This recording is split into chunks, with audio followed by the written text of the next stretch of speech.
उद्यमेन ही सिद्ध्यन्ति कार्याणि न मनोरथै। सबक: विद्या, ज्ञान, उद्यम, कर्म, व्यवहार। सीमा प्रहरी के प्रशिक्षण संस्कार आत्मसात करना। उद्देश्य: एक नागरिक को सैनिक बनाने की प्रक्रिया।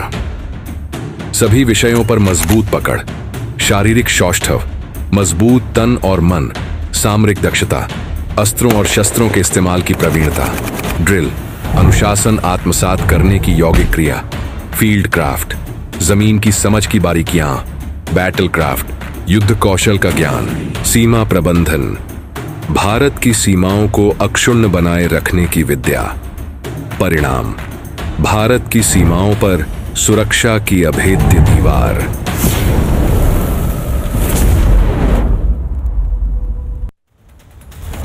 বিএসএফ এর শৌর্যের বীরত্বের যে ভিডিও দেখালাম বিএসএফ এর প্রকাশিত, তাতে স্পষ্ট হয় যে কোনো শত্রু ভারতের দিকে চোখ তুলে তাকানোর চেষ্টা করলে সেই চোখ উপড়ে নিতে পারে বিএসএফ।